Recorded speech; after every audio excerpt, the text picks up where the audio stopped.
Good afternoon and welcome to the June version of Making Sense of the Markets with Chris Curlow and Team LWC. Thank you to everyone for taking time out of your day to join us. If you have any questions during our presentation today, please write them in the chat and I will ask them to Chris if they are timely. Otherwise, we will get back to you directly or address it in our next MSOM. This month's edition is titled Cutting Season, where Chris will walk us through the latest on the markets, rate cut reactions, utilities, and the herding bias. Take it away, Chris. Thanks, Adam. And for those of you that know me, we aren't titling this cutting season as we have transitioned from bulking season to cutting season. But because of the Bank of Canada cutting interest rates today for the first time since 2020, timely news in our world here from an investing standpoint. Like I mentioned, it's the first time since 2020. Breath of fresh air for those with a variable rate mortgage, which surprisingly enough is not that many Canadians. Only about 25% of Canadians even have a mortgage right now. A lot of us are homeowners without a mortgage or priced out of the market.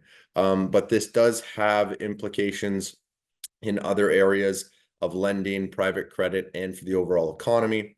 Some people associate rate cuts with a weaker economic background, which is not always the case, and that then coincides with a weaker stock market. We think that the economy is doing okay here in Canada and decent to quite well in the United States, although our counterpart stateside has noted that their inflation rate, which you can see in the bottom right corner of this slide, is still well above the 2% target that the Federal Reserve has, and Governor Waller has gone far as enough to say that they're still several months away from a rate cut, and the probability of those cuts have gone from 6 at the start of the year down to just 1 now. That is something that we watch very closely as that impacts longer term rates and the equity markets in general. So a very important keynote for us to keep our eye on the prize in that note. We'd also highlight that it's unlikely the Bank of Canada goes too far in front of the US because of the implications that that would have on our currency, which would be challenging and impact importers and exporters. So we'd likely stay closely tied to them with only one cut expected, which is in September. We may see one more out of the Bank of Canada, but unlikely in our opinion to see much more than that at this point.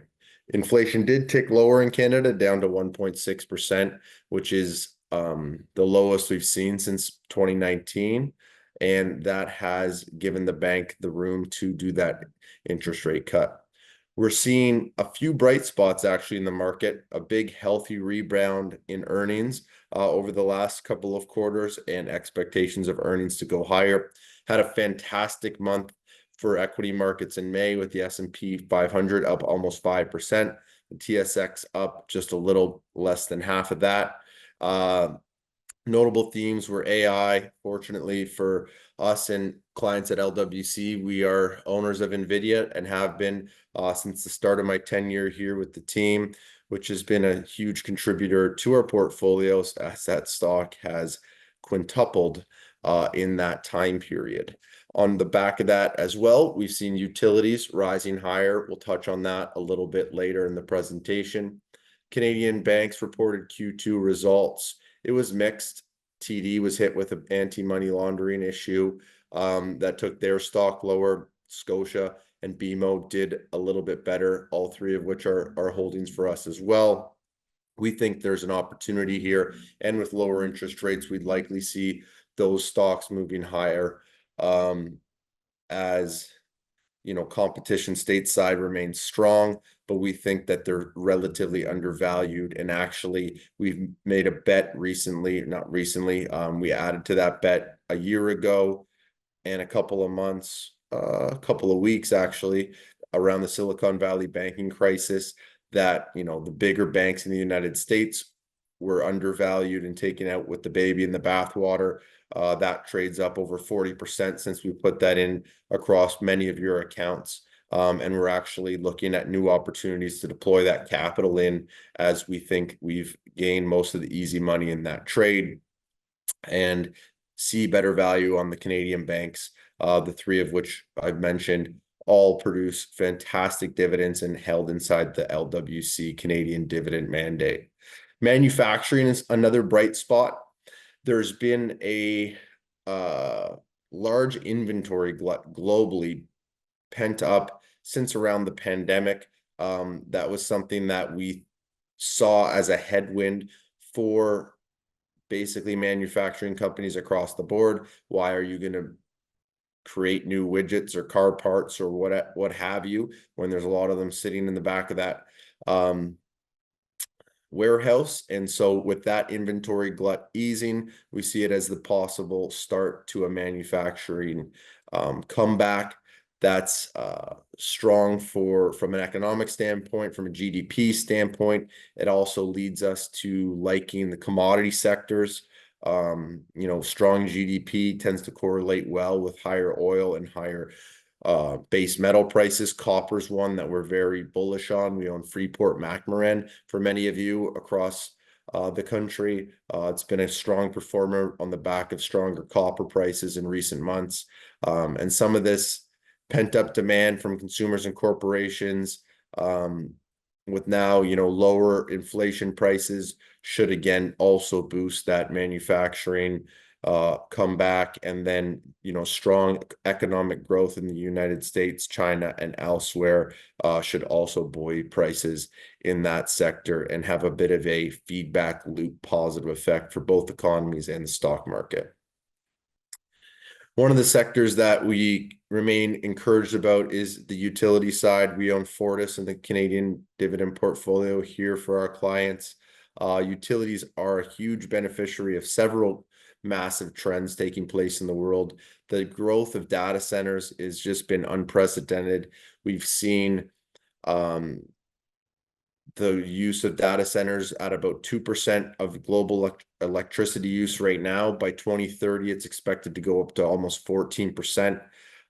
Being an electric car owner, it is surprising how little it costs to recharge your car. However, that's a law of big numbers. The expected fleet of electric vehicles is expected to increase by 17 times by 2035. And so although it only accounts for 0.5% of the world's energy demand currently, it will be a major contributor in the future. Both trends we see as very unlikely to reverse. ChatGPT training those AI models takes an enormous amount of electricity. And then following the COVID pandemic, we've also seen a major trend in reshoring. That's essentially bringing manufacturing back to Canada, back to the United States, because the supply chain disruptions of relying solely on one country, in a lot of cases being China, does impact those companies' ability to deliver results and supply to their customers. So one of the great ways to play that is through the utility sector, as well as the AI companies themselves, both of which we're looking to expand into as we continue to tactically asset allocate your portfolios. We also love the defensive nature of utilities. People are going to use their smartphone, going to turn on the lights in a recession or not. So it's another good downside protection opportunity. With that, we will move on to our section on behavioral finance. This is a great time to talk about the dangers of crowd, something called the herding bias. This is a tendency to copy what other investors are doing. Before even getting into the behavioral finance side of it, you could just imagine it. Think about your friends, your family. We tend to congregate and enjoy the company of others that have likeness characteristics to ourselves, whether it's social ability, risk aversion, conformity. You could see this in different cliques in high school or in your social circles. The same thing takes place in investing, and it can lead to bubbles in the stock market. We're seeing that quite clearly with the meme stock era that began in 2020, which once again came to a head in May of 2024. On May 14th, the price of GameStop surged 100%. which is obviously not based on fundamentals.